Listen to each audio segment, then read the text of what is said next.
An 18-year-old girl with severe burns to her body was delivered to the hospital. The burns were so severe that at some parts of her body she didn't have skin or muscles, and her bones literally turned into ash. But doctors were shocked. First of all, because of what they were seeing, but second of all, she was alive and she was conscious. And there's even more to this story. She was able to tell what happened to her and who did this. The inhumanity of this crime, the identities of the criminals, the strange actions of law enforcement caused a wave of outrage in the mass media and on the streets. Today we'll talk about a case of Oksana Makar. Earlier that day, a man was passing by a construction site.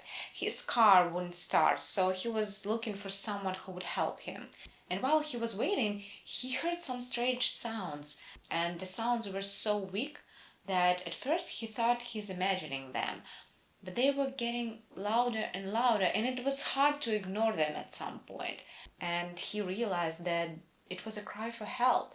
He was scared to go across the fence because he was a local and he knew that it's quite dangerous. There are a lot of angry dogs out there, so he decided to call the police. Police arrived in 3 to 4 minutes, so very fast. The policeman went across the fence. There was a fire, and in that fire was a young woman. Soon several more police crews arrived. But it took almost 40 minutes for ambulance to arrive, and that is especially important because the hospital was just across that construction site, so it's like a few minutes away, and it still took them 40 minutes to arrive. By then, policemen were taking care of the girl, so they took her out of that construction pit, they put a blanket on her, and everyone was waiting for ambulance to arrive. Despite everything, she remained conscious and was able to talk and even could stand up on her feet, but she fell because she was too weak. A few hours later, her mother, Tatiana, received a call. She was told that her daughter was a victim of a brutal crime, that she was found in a fire in a construction site and is now at the hospital in a critical condition. This case has a lot of twists and turns, but let's start from the beginning. Who is Oksana? What did she tell the law enforcement? And were the criminals really punished? Oksana was born in June 1993 in what was considered to be a dysfunctional family. Her father was an alcoholic and her mother separated from him as soon as Oksana was born. Her father was a repeated offender and a drug addict, so he spent a lot of his years in jail. Tatiana also had problems with the law and she herself went to prison. And at that time, responsibility of raising a young girl fell on her maternal grandparents. But after she finished the second grade, her grandparents couldn't handle raising a kid anymore. And there are a lot of rumors what stood behind that decision, but they enrolled her into a boarding school. Oksana didn't like the school. She tried to run away a few times, she was forced to come back, but overall she had a miserable experience there. Her mother was released from the prison and she took Oksana to live with her. But that time she had a new boyfriend. And that's where another problem comes in. It was rumored that her new boyfriend was raping Oksana. And what's worse, that the mother knew about that. Her mother says that she didn't know anything about the rape. She admits that she knew of the attempt to rape Oksana. This is just mind-blowing because she admits she knew that her boyfriend was attempting to rape her daughter and she didn't do anything. Yeah, so this is a short overview of her childhood, and you can see that she was a child that was abandoned from the young age, and it feels like no one really loved or cared for her. Now let's go back to the events of the evening when everything happened.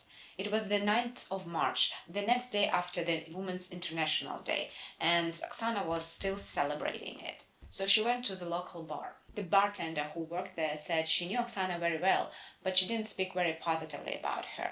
She said she behaved very loosely, she was approaching men and asking them to buy her drinks. And this is where it gets ugly. Oksana sat with two men, 23-year-old Yevhen and 22-year-old Artem. So she joined those two men and said the bartender, like, pour me some alcohol and the guys will pay. The man answered that you didn't earn it. About an hour later, Oksana left the bar with them. According to Oksana herself, she had only one drink, so she believes something was mixed into that drink. The man suggested to take her home, and it was hard for her to resist in that state. But they didn't take her home. They decided to take her to their friend, Maxim. This is now a trigger warning because the events that will continue to unfold will have some details that you may not want to hear, so you can just scroll to the timestamp. I will put it somewhere here. So they arrived to the apartment of their friend Maxim. And he is rumored to be in love with Oksana for a very long time. And she is rumored to tell him no many, many times before. And that is why many people say that this was planned, but we'll get into that later. So they're in their apartment, and Maxim, he doesn't want Oksana to drink. But she takes this cup of vodka, she drinks it and she smashes it. And she goes to another room and falls asleep. Now this is where it gets ugly and horrifying. So the first guy, he goes to the room where Oksana sleeps. He rapes Oksana. And he goes back to the kitchen. Then the owner of the apartment, Maxim, he goes to the room and he rapes Oksana. He comes back to the kitchen. So two men raped Oksana. And the third man, Yevgen, he went to the room to do the same. Oksana remembers that she fell asleep there, and when she woke up, one of the men was raping her. She began to scream and threatened to call the police. Artem and Maxim say that at this time, they were sitting in the kitchen and chatting, and they were hearing Oksana screaming. What's even more horrible, that the neighbors will later admit that they also heard her screaming, but they didn't call the police. They did nothing. They were just listening as she was screaming for her life. So Maxim and Artem were sitting in the kitchen, and they were hearing Oksana screaming. And it was happening for like 30 minutes, but then they heard some strange noise and like fight or something. They went to the room and they saw this. Yevgen was sitting naked on Oksana and was choking her. And when they came to the room, he said, "That's it, I'm done." So Artem and Maxim, they went back to the kitchen and started to think what to do. So they were discussing that. And they said that they heard a gun clicking. And that's Yevgen came to the kitchen and said that if you say something, you'll be next. And that's their testimonies. That's what they say happened. Later, Yevgen will admit that he did everything by himself, that he choked her because she woke up and she started screaming and said that she would call the police. And that's why he decided to kill her. So thinking she was dead, 3 men covered her in blanket, took her to the construction site and put her on fire. They left. At that moment, Oksana was still on fire and she didn't show any signs of life. And a few hours later, the man whose car wouldn't start found Oksana. Despite everything, Oksana lived long enough to give her testimony. She was able to point on 3 men. She knew exactly who they were and their names. All 3 suspects were detained very fast. But while the doctors were fighting for Oksana's life, outside of the hospital, there was another important fight. The country was fighting for justice. Perhaps this case would have remained one of the many shocking crimes that occur in the world each day. The strange actions of the police made the people go on the streets. While all of the 3 suspects were detained, 2 of them were released right away.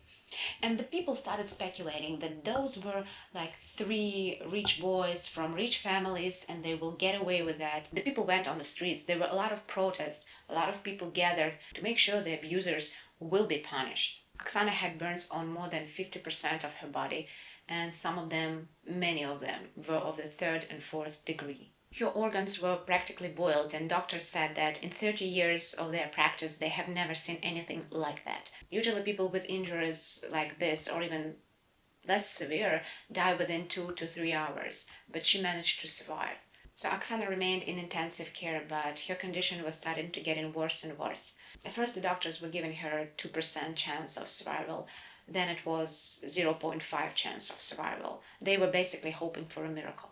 On the 12th of March, Oksana's right arm was amputated. There was a proposal to transport Oksana by plane to a Moscow clinic, but her doctor said that she wouldn't make it. In that condition, she wouldn't survive the transportation. And basically, the doctors were doing everything that was in their power. On the 14th of March, more than 150 residents of the city came to donate blood for her. Her mother, on the other hand, right at this time, she opened a fundraiser and people started donating money, a lot of money, because everyone was shocked and invested in this crime. At that same day, the video of interrogation of Yevgen appeared online where he confessed in raping Oksana. The next day, on the 15th of March, she was put on the medically induced coma. The police also stationed a guard outside of her hospital room. On the 16th of March, she was prepared for skin transplant surgery. On the 18th of March, Oksana was diagnosed with pneumonia from hypothermia, because it is believed that she laid in that construction pit for 10 hours before she was found. 10 hours in March in Ukraine. So at that time of the year, the temperatures still can be below 0, especially at night. On the 21st of March, investigators stated that they believe that this was all planned in advance, because it was proven that Maxim tried to start a relationship with Oksana for many, many times, and she said no to him. So he kind of was offended when she refused him. She refused him even when he offered her money. It is established that this was his way of revenge. On the 22nd of March, Oksana underwent surgery to save her leg, skin grafting. Dead tissue was removed and replaced with gel dressing simulating human skin. But unfortunately, on Thursday, she developed a pulmonary bleeding, which, against the background of severe exhaustion, multiple organ failure, sepsis, led to cardiac arrest. Attempts to save her lasted 40 minutes, but they were unsuccessful. And at 7:30 a.m., doctors declared Oksana dead. She was buried 2 days later in a white dress, in a white coffin, and more than 500 people attended her funeral. After Oksana's death, Tatiana made a promise that she would transfer all of the money that she gathered for Oksana's treatment to other people in need, to other sick people who need treatment. But she didn't do it. She didn't provide any evidence that she did it, and right after Oksana's death, her mother bought a 3-bedroom apartment. A woman who didn't have money to buy food suddenly buys a 3-bedroom apartment, and she says that it was a gift from someone she doesn't disclose. So the new 3-bedroom apartment with the renovation raised a lot of questions. Tatiana said that it was a gift from someone she doesn't want to disclose, but people didn't believe her. She also went to multiple talk shows to get as much screen time as she possibly could. On the 27th of November 2012, the court found the attackers guilty. Evgen was sentenced to life imprisonment. Maxim received 15 years. Artem received 14 years. The suspects received their sentences due to the public pressure, due to the people wanted justice and not being afraid to go on the street to protest. Artem was released from prison in 2024 and Maxim was released in 2025. Evgen is still in prison and I hope he will stay there till the rest of his life. But the other two, they are free men now. This case remains one of the most disturbing crimes in the Ukraine's history. Take care of yourself, and I'll see you in the next video. Bye.